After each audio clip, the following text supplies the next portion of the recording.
Good afternoon, good morning, everybody. Welcome very much to this special Inntopia webinar. We're really pleased to have you join us. We're excited about the session that we've got today. I'm very shortly going to hand things over to Barb Taylor-Carpenter, who's going to moderate this conversation. Welcome.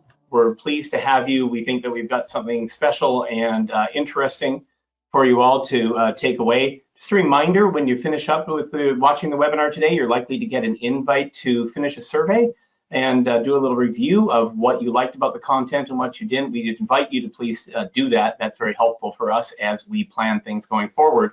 And with that brief intro, let me hand over to our moderator, Barb Taylor-Carpenter. She's the owner of Tailored Alliances.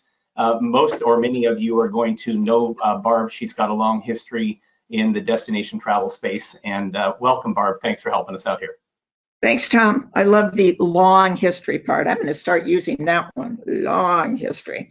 So I first want to thank all of the audience members and the panelists, experts all, and the gift of time and knowledge that the panel is going to share with you and with the audience, because you are all going to have an opportunity, even though you're muted, to put your questions into the chat box, which we'll be monitoring throughout the session. I will say that each of the panelists is going to give their portion of the program. We'll go through that lickety split without really interruption from me or the audience members, and we will then dive into our conversation about glancing back and looking ahead. We really want your input on this. It's really important for us to understand either what you're experiencing or what you're hearing from your customer base. So with that said, I am now going to turn it over to Jan Freitag, who I have not seen in forever. I'm hoping he'll come out and hit the slopes with me one of these days. Good to see you remotely, but still your smiling face. And you are going to kick off for us this conversation with the state of the U.S. hotel market. Thank you, Barb. Thank you, Tom, for the invite. Fellow panelists, good to see you. I have 2 slides. I think we all have 2 slides to just zoom through this on a very, very high level. If you want to go to my first one, I just want to look back and then look forward. So this is the United States hotel industry key performance indicators for last year. And we're, of course, comparing it year over year, but we're also still, maybe this is the end of this comparison, but we're still comparing ourselves for last year to 2019. How are we doing compared to pre-pandemic? So it's the first year we had 2 billion room nights available. We sold 1.3 billion of those. The occupancy is not where it was in 2019. Why is that? Well, our room supply number, for one, is way up. Number 2, the room demand number, we're still lagging of the 3-legged stool of group, corporate transient, and leisure. We're still lacking some of the corporate transient. We'll talk about that a little bit more. The room rate is the highest it's ever been. It's 20% over last year. It's 14% compared to pre-pandemic. And you see here, RevPAR last year was up 30%. That growth rate is not sustainable, in case you're wondering. We're going to see slower growth rates, but nonetheless continued growth. And our forecast on the next slide is exactly that. So if you go to the for 2023, what the STR forecast, the CoStar forecast that was just released at ALIS, the America's Lodging Investment Summit on Monday by Amanda Hite, STR's president, is for 3.7% RevPAR growth. Now that doesn't sound like 30%, it's not.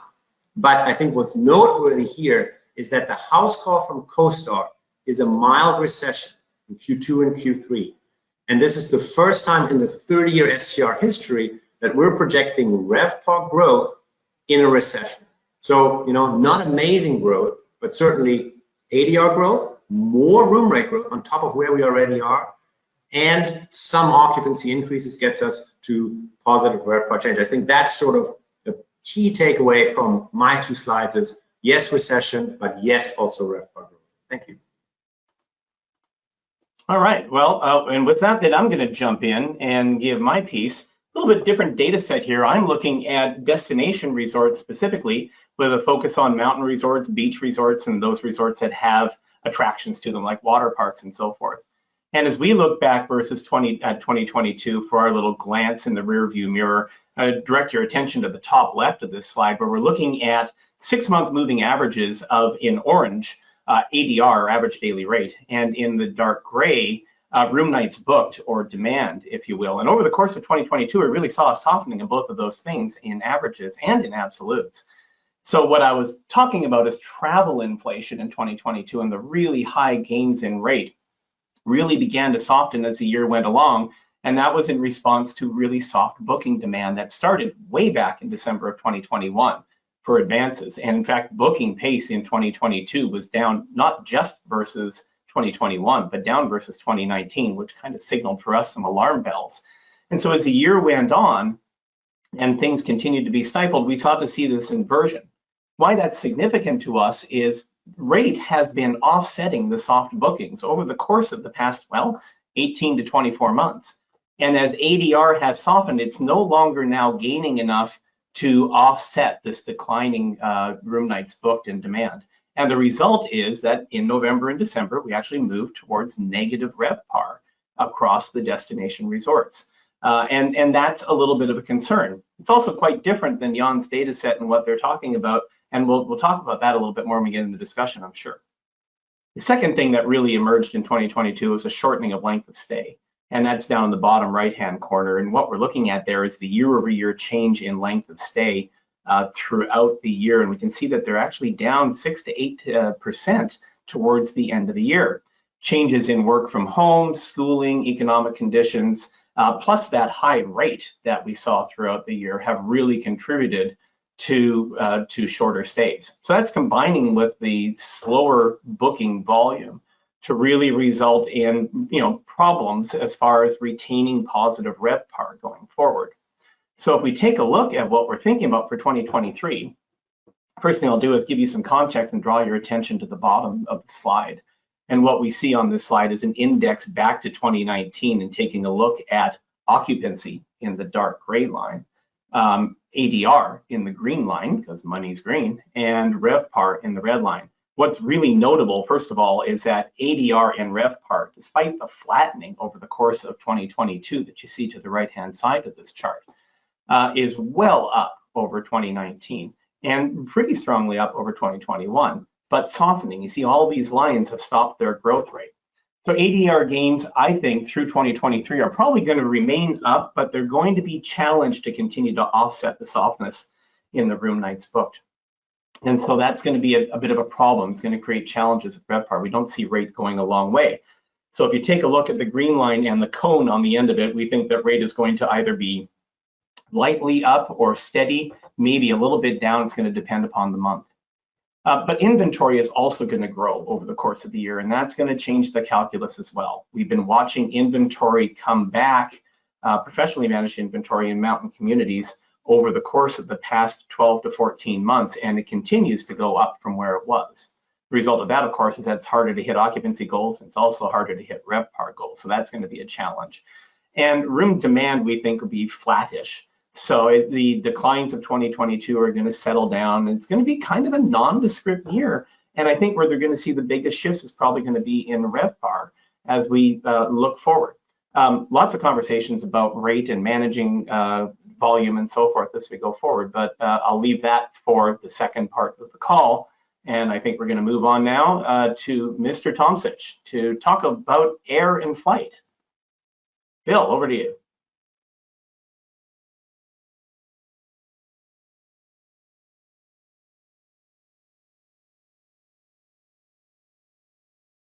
Bill, I think you've got a mute button to uncheck.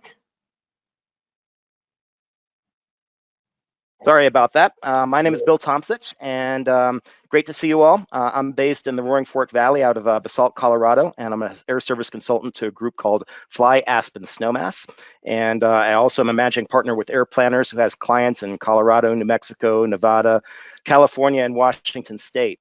So I really kind of focus on the ski industry, but I also look at what's happening across the entire airline industry, both domestically and globally, to see what's happening. To try to simplify what's happening in 2 key slides was a real challenge, but I'm going to go back to share a few quotes from some recent airline earning calls, the couple that have already occurred so far this month, as well as last quarter. And one clear trend that everyone is talking about is the trend towards blended travel, whether you call it leisure or workations. Pete is going to talk a little bit more about that with some research he has done, but it's something that all the airlines are talking about and adapting their networks around, particularly since the pandemic. And this has also led to a pretty dramatic deep peaking of demand.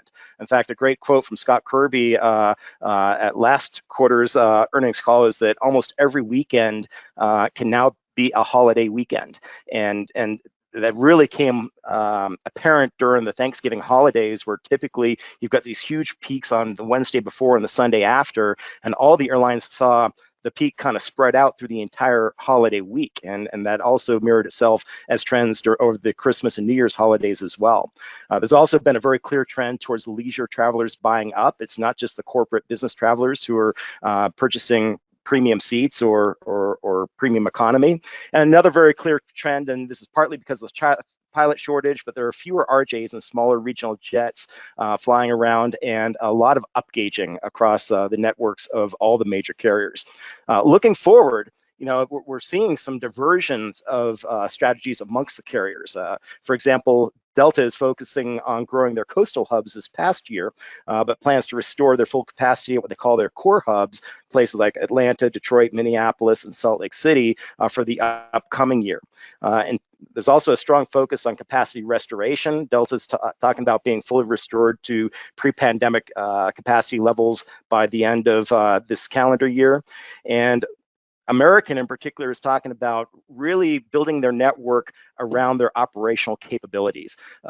Brian Zanotis, who's their VP of network planning, spoke at the SCIF conference earlier this year, and is talking about specifically they're not going to overbuild their networks. They're really going to focus on what they can fly. And then another trend is fleet simplification. Alaska Airlines has been pretty much getting rid of all the multiple fleet types. In fact, tonight is going to be the final flight of the Q400 Bombardier from Spokane into Seattle, as they're completely retiring that fleet type, and that'll be the end of turboprop service, at least as far as branded flights within North America as we know it, or at least within the United States. There's still many Q400s flying north of the border into Canada. If we go to the next slide, this kind of shows you what's happening by hub. And this is a comparative chart that I put together based on Cirium schedules, comparing total monthly seat capacity for this next month, February 2023, compared to February 2020, which is the last final month we had just before the pandemic hit, when we were pretty much at full capacity. So what's basically happened is this chart represents the hubs that have the strongest growth on the left, not necessarily the largest hub. The largest hub is Delta out of Atlanta. You can see that red spike about 3/4 of the way through the chart there. The second largest hub in the United States right now is DFW for American Airlines. But the fastest growing hubs are American's hub at DCA, Reagan National Airport, Delta's small hub at Boston, because they have fully restored their coastal hubs, United in both Denver and Newark, and to a lesser degree, American out of Miami and DFW.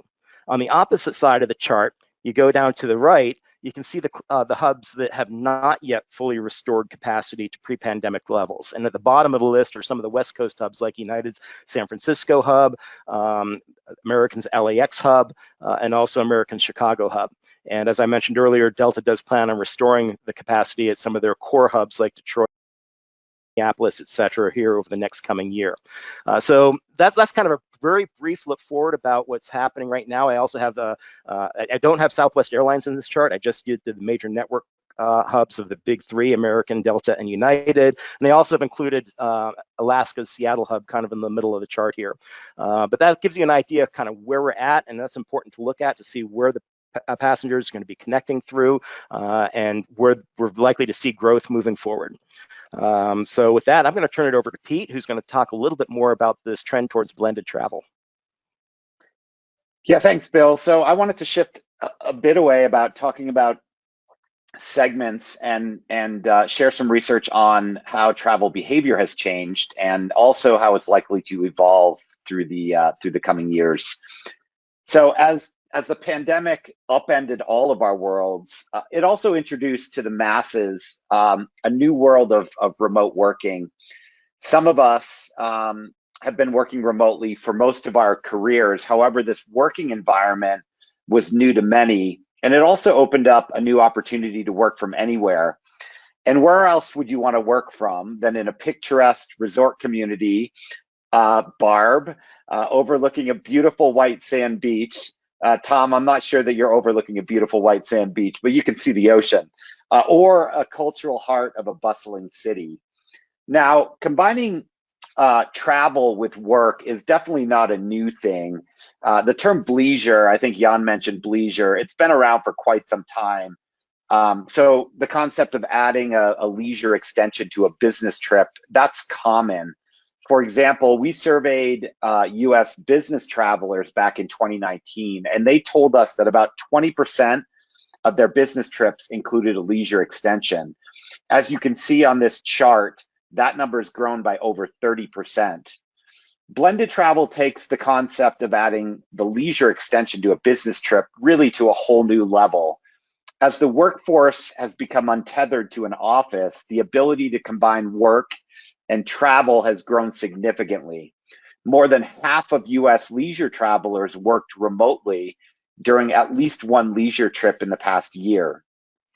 Why has this type of travel become popular? We get that question all the time. From a recent Google study, 33% of business travelers would be motivated to go on a blended trip because it makes business trips more fun and exciting. And 33% of business travelers said it gives them the opportunity to get to know places that they wouldn't visit otherwise.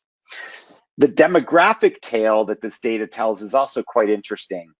The Gen Z and younger millennials are adopting this trend en masse, which gives us an indication of how this trend is likely to play out as we move forward. And the 55 plus age group has not quite embraced this trend, in particular when it comes to adding a leisure extension on top of a business trip. They're much more apt to get their work done, return home, and keep their vacation separate from work.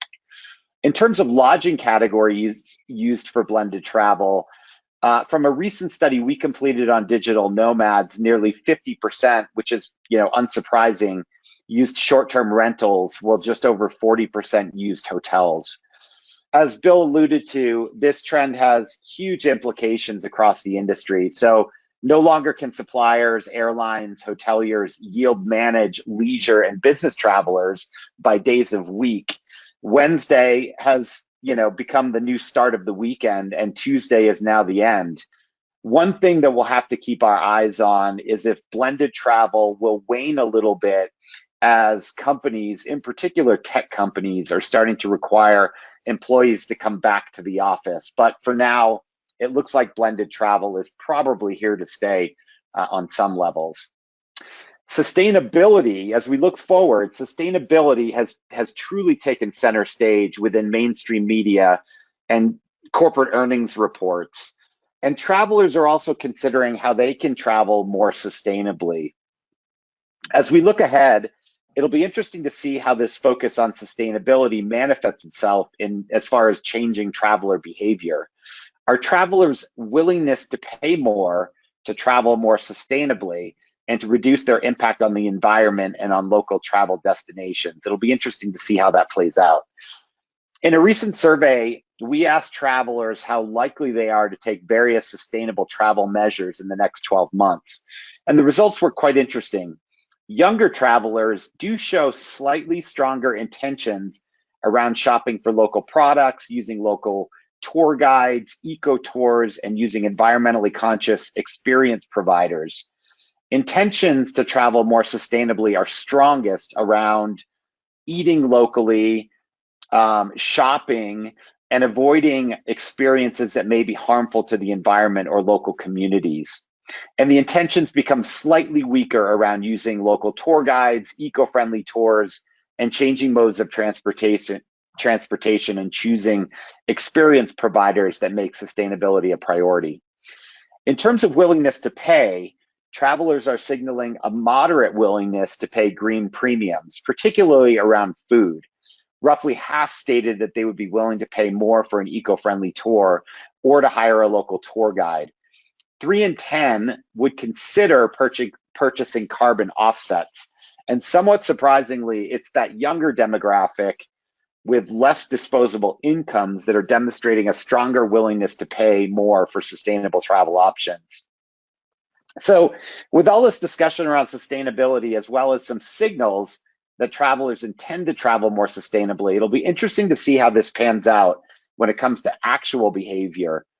As destinations fully recover from the challenges of the past 3 years, will they be able to slow down some of the negative impacts of over-tourism, which we heard a ton about as we were leading up to the pandemic?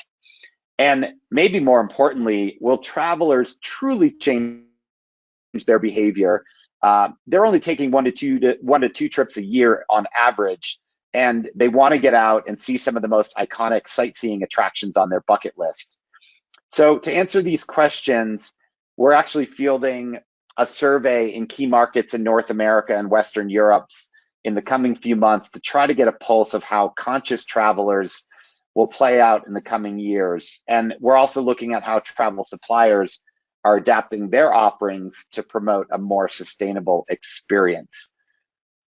Barb, back to you. You caught me taking notes on what you just said, by the way. Good.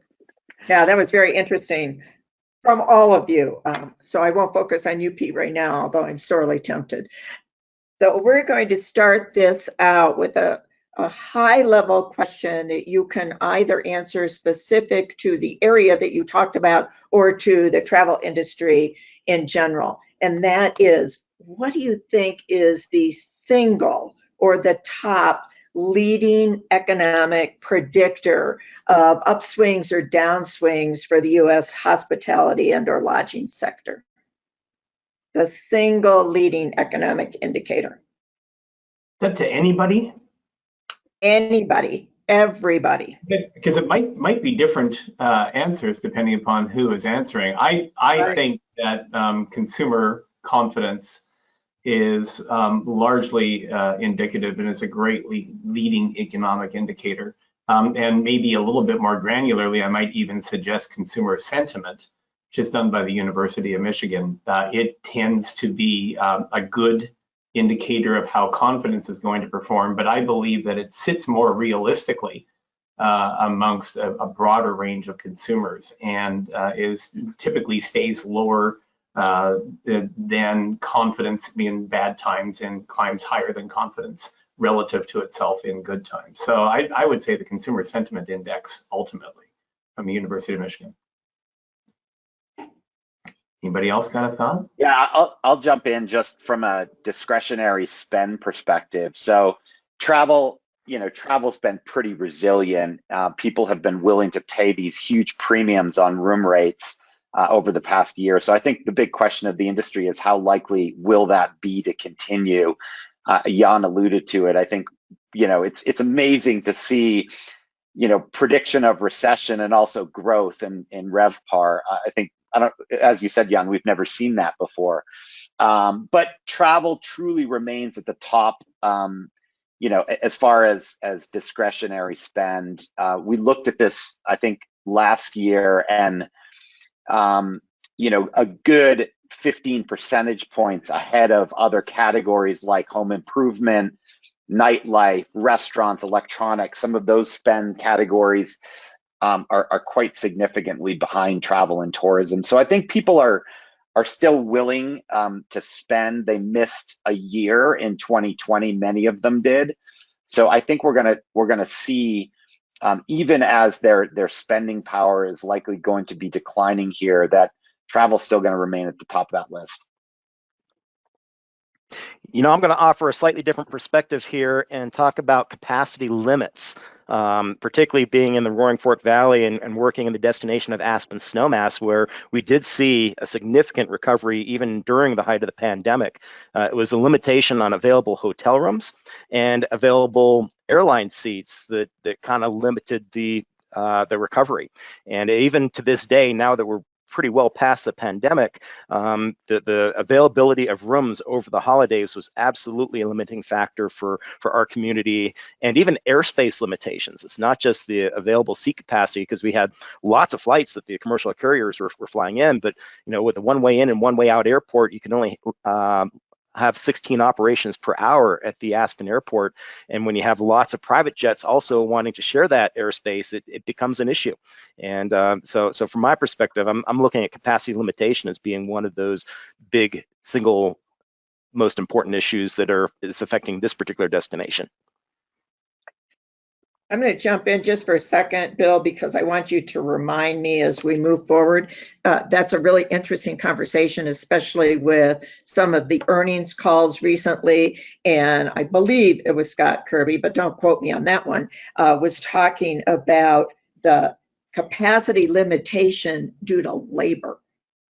And we all saw what happened with that one recently. So specifically to the airlines, but boy, it's not specific to the airlines. So I want to circle back around on that when we have a little bit more of a labor discussion. Jan, do Sure. you have anything to add on that one?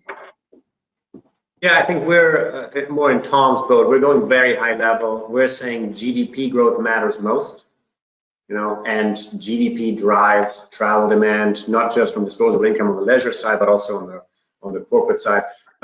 Corporate profits are a really interesting indicator to look at, because if companies make money, then they're more willing to have people on the road. The first thing to cut is travel and training, as we all know, in order to drive those corporate profit margins. And then an indicator that we haven't really pursued yet, but I think that's something that will come to the forefront, is just the amount of people a company has, because we're hearing about the tech layoffs, and those all were potential corporate transient customers who are no longer corporate transient customers.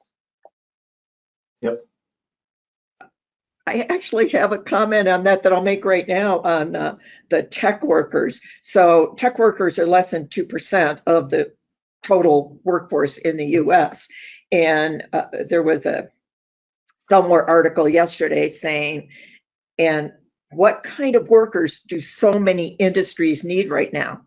Tech workers and tech engineers. So the possibility of the layoffs, the folks that getting laid off, not finding something pretty quickly, is slim to nothing. So will that impact the travel industry, or is it a slight hiccup and then moving forward? Yeah, I think one way to look at this could be, this is a very positive reading, but the very bull case on this is that all those people were just sort of parked, quote unquote, by the big tech companies for competitive reasons. Now that they're unleashed, they will finally start all these companies that they always wanted to start to solve these real interesting problems that we need solving. And so we have this flood of new innovation coming out of this this is a very terrible connection, but so the Renaissance following the Black Death, it's sort of this idea of like unleashing talent, onto us, and they're going to solve all these problems. From a travel perspective, though, are those entrepreneurs going to stay at the upper upscale properties, or more like the mid-scale properties? I think when they have it's their own dime, they're probably going to trade down. Well, I can see the title now, Tech Workers Unleashed.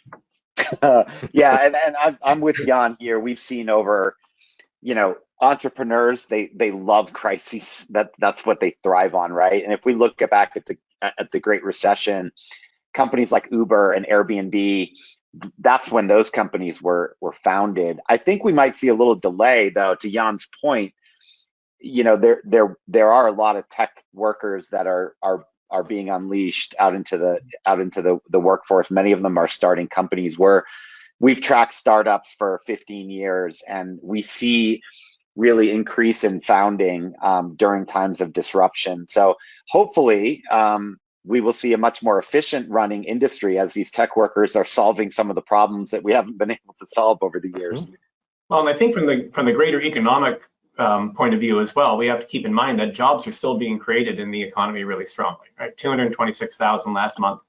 That's a really good sign as the Federal Reserve continues to raise interest rates to slow down spending. Plus, we're seeing, as of this morning, that slowdown is actually starting to occur. It's manifesting in inflation, which is good. It's bringing down some ADRs, which is good for the consumer, maybe not as good for the property.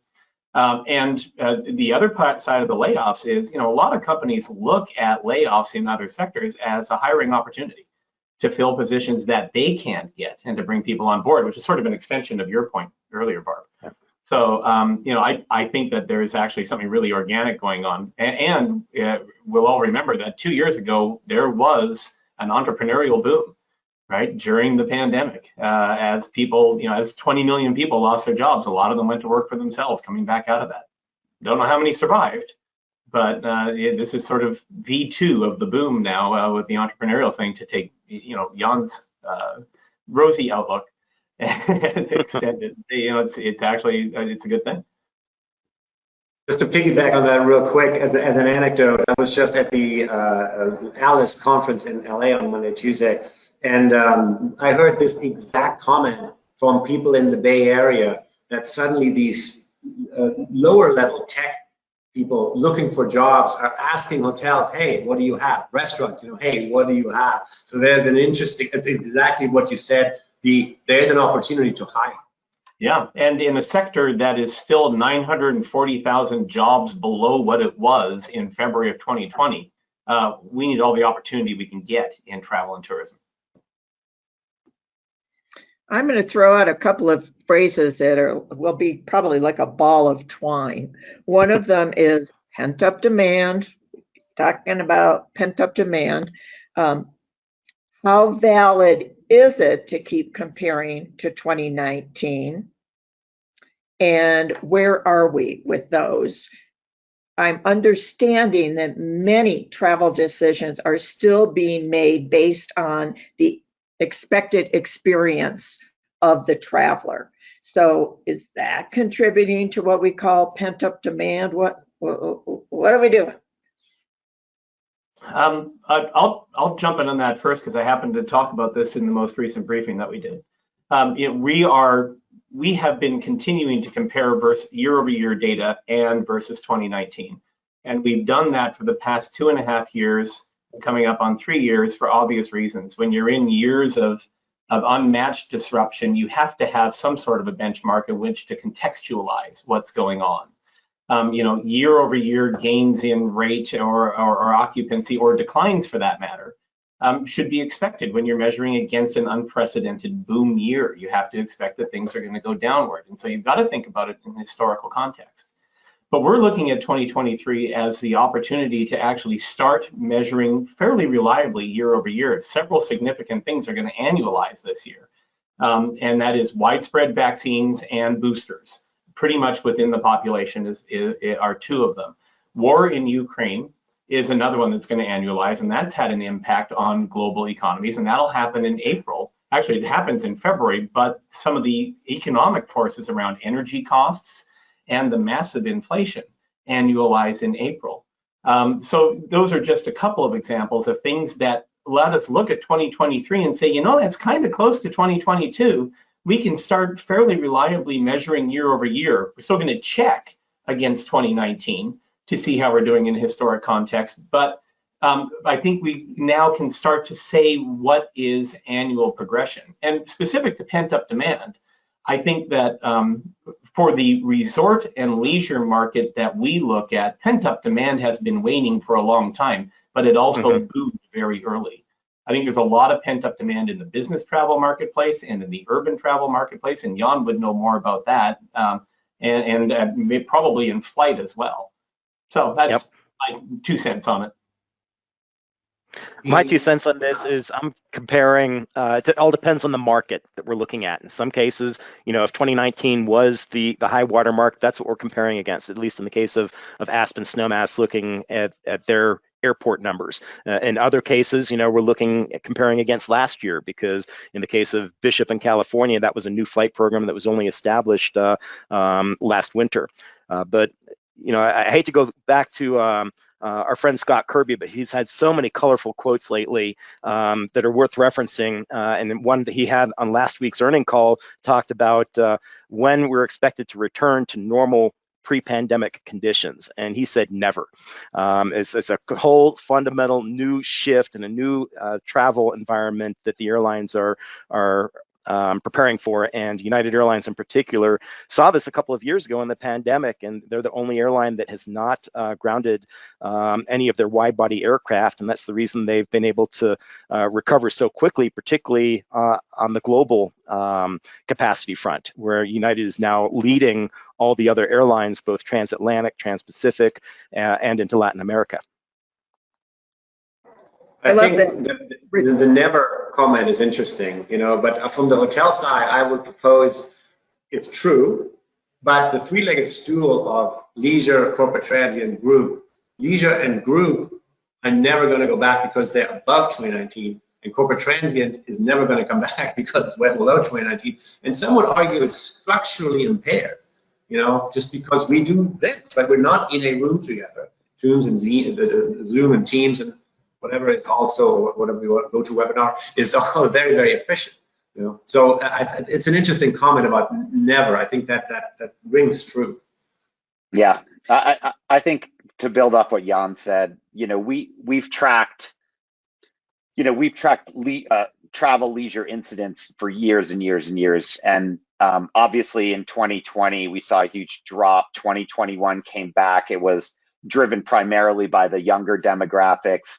Last year was a recovery by the older demographics. So I think we've seen a lot of those things kind of balance each other out. So no longer are we looking at, necessarily comparing over 2019. It's more about the structural foundation of all the different parts of the market. And I think there's consensus that the one-day business trip is gone. To Jan's point, we can do that pretty efficiently here over Zoom. So that part of the market is probably out the window. But different sorts of trips are starting to emerge.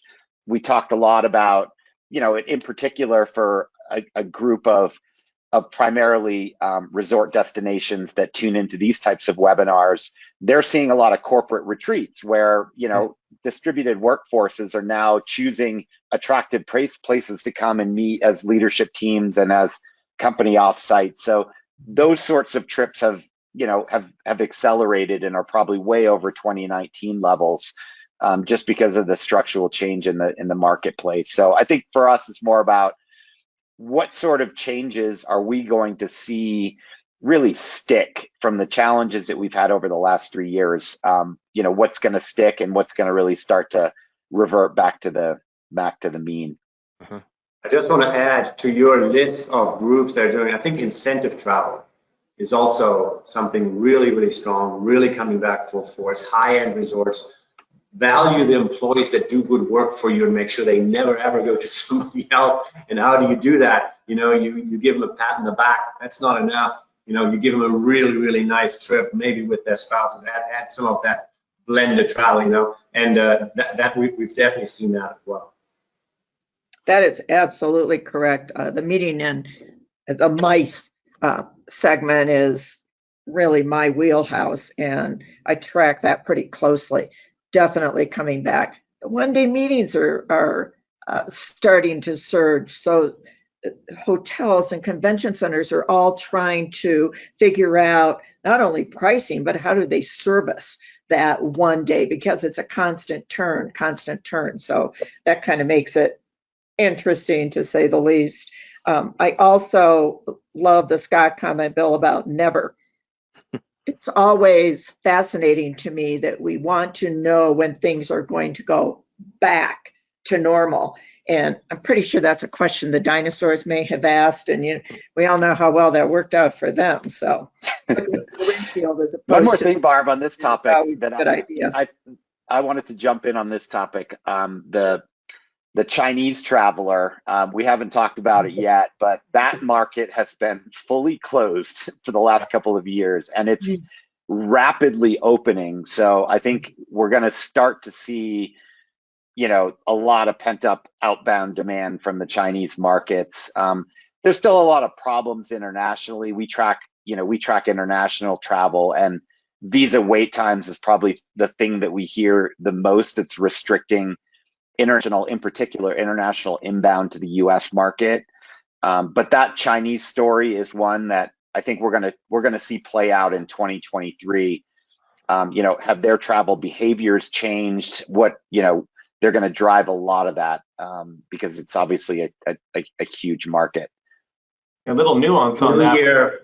rates as well. We're watching exchange rates start to come down a little bit versus the US dollar, and that's been a barrier for the last 12 months or so. And now it's only, from major markets, the euro, the pound, the yen are only about 10% higher than they were 2019. And as the Fed is successful slowing down the US economy, that actually works better to get in balance so that the international traveler can come back, including the Chinese traveler who will start going somewhere soon.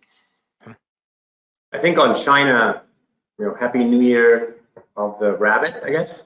And this is the week of Chinese New Year, and I think everybody's watching. What does the intra-China travel behavior look like? I'm afraid we're going to see COVID spike, in, call it 10 days or so. I'm not as optimistic as you, Pete, on the China outbound. I think it's going to be Vietnam, like sort of regional APAC travel. And we're more on the 2024 camp for the Chinese. The other side of that, and I just looked this up, is on Japan. The number of Americans going to Japan in December was basically the same as it was in December of 2019. They're not huge numbers, but it's interesting that it's basically recovered. So the Americans outbound, they're like, I want to go, I'm ready. On counter, and this is Department of Commerce data. There were, I want to say, 458 Americans going to China in December. It's not even an Airbus 380. It's very, you can shake their hand and they leave the country. Very, very cheap. So I think I'm not as bullish on China as you are. Interesting. Tom, I would like to ask you a question that I took a note on.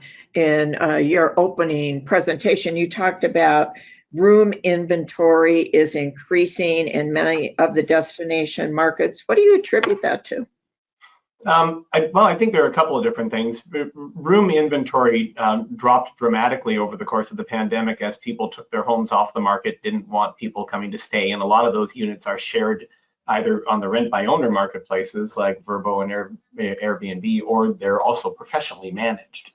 And so they were pulled off. People didn't want people in their units, or they could now work from home and they could go to their second home and spend 2-3 months up there. And so those units became unavailable. A couple things happened in the intervening time. Work from home obviously has changed, and people are going back to work, and those that kept their second home are going back to the city, putting them back on the market to some degree. But a lot of units changed hands over the course of the pandemic as well. And there was a real estate boom, particularly in destination towns, as people looked to invest and ride the wave of visitation that was going there. But a lot of those units had to go through renovation. They had to get taken off the market. They got taken off the market for transaction to be updated. They're showing up back on the market as well now too. But I think there's another one, and that is the homeowner who bought in a destination resort last year, who perhaps didn't lock in the best interest rate they could have, or is on a variable loan and is now finding themselves heading towards upside down as those prices come down from big spikes and needing to get some revenue in there. So they're showing up on the marketplace that way as well. So those are really three factors that I see that are contributing to it. One of them is the outlier of behavior during the pandemic, and the others have to do with market forces. Okay. I'm going to move us into a conversation a little bit more about the leisure travelers specifically, because in the questions that came in from the attendees prior to the program, those were the ones where people were saying, yeah, I want to talk about that. So this is now kind of short term. What do you see the forecast for summer leisure occupancy in mountain destinations? But we can make it bigger than that for 2023. And rear view mirror. Will we see a return to the summer of 21, or will it be more similar to 22? I'm assuming by the nature of the question that this one's directed at me, and it's hard to say. A lot of people that want to know. Part of it is related to, first of all, 2021 I think was anomalous. And there's a reason that we don't do a lot of year-over-year comparisons to it during 2022, and that's because of the boom and the reopening and the resurgence that we saw at that time. And so I don't expect it to look like 2021. I think that overall, like I said in my slides, we're going to see 2022 or 23 look very much like 22, kind of flattish and nondescript while people sort of work out what's happening with balance as far as ability to travel, discretionary dollars, rate will drive a big part of it. So I think that summer is probably going to have gentle growth. It's going to depend largely on whether you're counting pure demand like room nights booked versus occupancy, which is going to be impacted by the return of these units. And so, I think that revenue is going to remain strong because the rates, even though they're only going to be, I think, growing gently, they're growing gently based on huge numbers. And so the revenue is going to continue to look good. But I think the year-over-year growth we're going to see as, I think it's going to be mediocre. Is my take. And, I'd love to be wrong about that, but I think there are a lot of factors at play. Yep.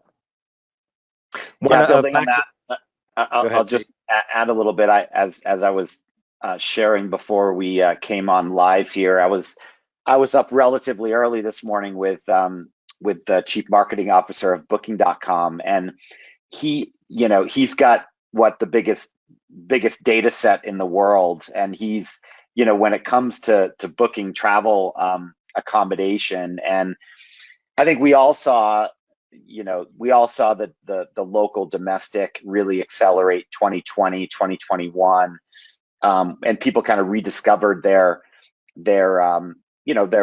local destinations, and Booking is really starting to see some of that demand stick, where international has certainly opened up, and I think probably the U.S. is the driver behind a lot of the international growth, but he's still seeing a lot of in Europe, domestic is can be perceived as between countries, between EU countries, but that I think we're going to continue to see some of that stick in the market as well.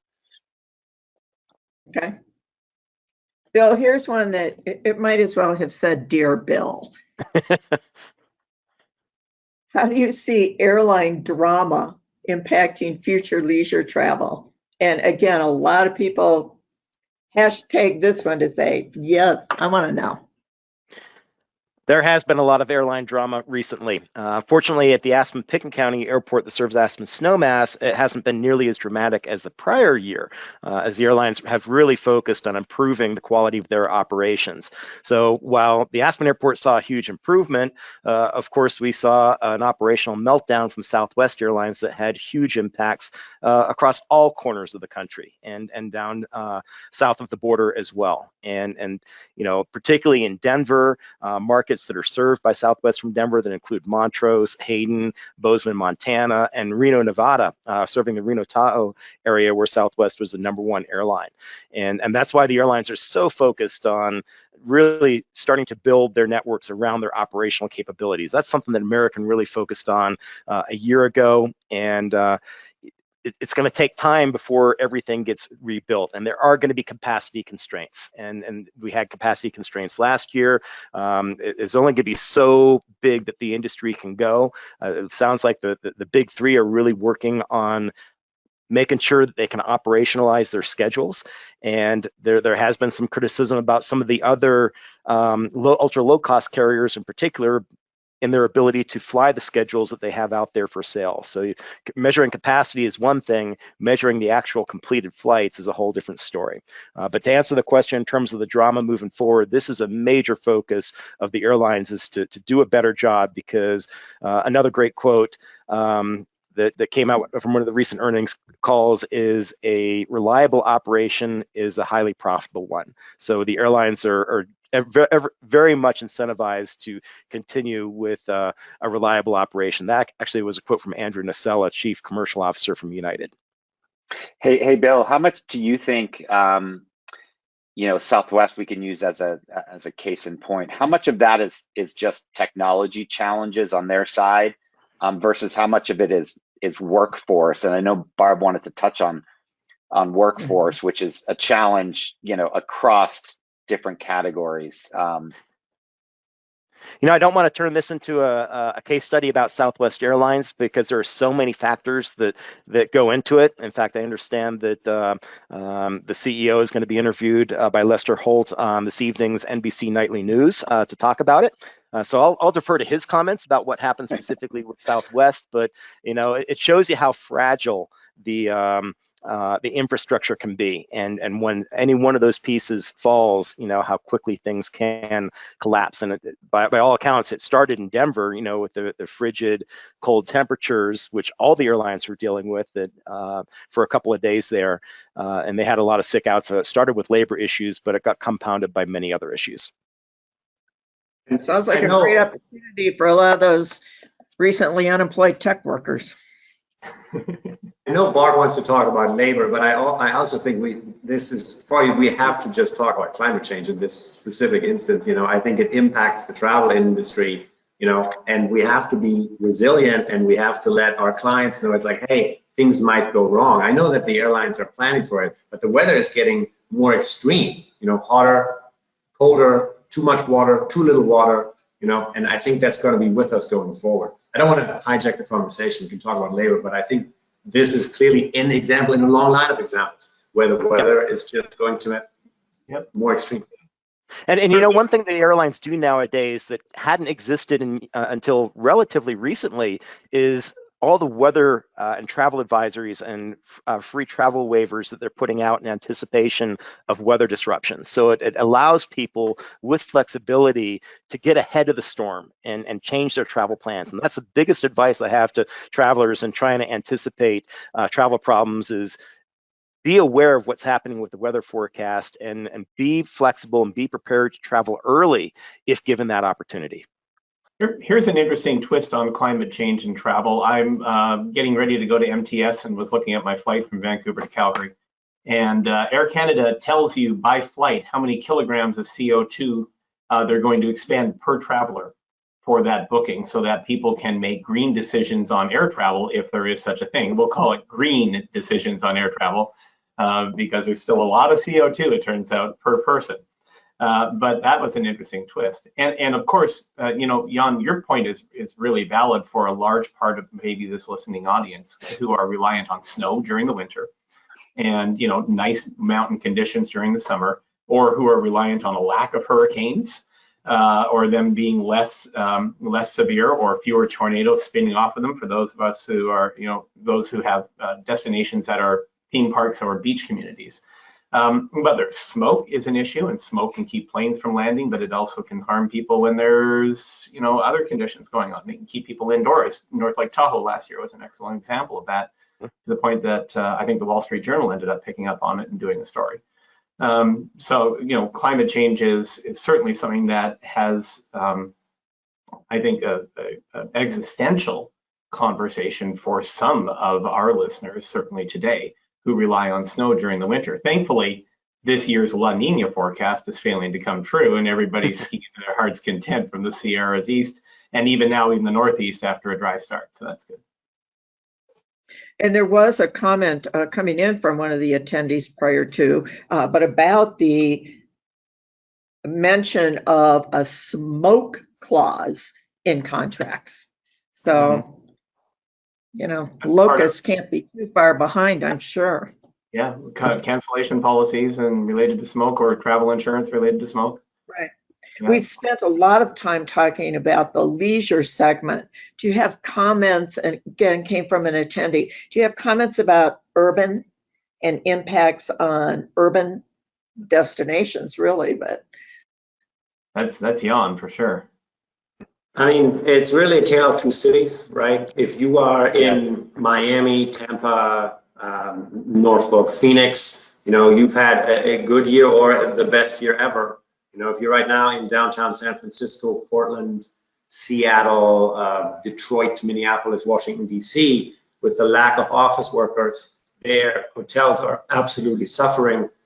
And then you get into this perception of the downtowns not being safe. You have homeless people that used to be sort of covered, quote unquote, because people were in the offices and they were all part of the scenery, but there were so many people just bustling around their day and going to restaurants and whatever. Now, if people aren't in the office, who's left? are the people, you know, who live on the streets, and you're like, wow, you know, do I feel safe? It's totally a perception issue. But we were talking this morning at a live conference where I'm at, you know, about San Francisco having this huge hurdle to overcome, you know, because Moscone is ready and you know, ready to host people. It's put a ton of money in it, and it's brand new and shiny. And does a CEO of Fortune, I don't know, 500 companies say, I'm not quite sure that my attendees are safe? Purely a perception issue, you know. But that's going to be a while for them to dig out from under that. And I think it's going to take concerted effort from the city, from the CBC, from the hotel community, from the airline community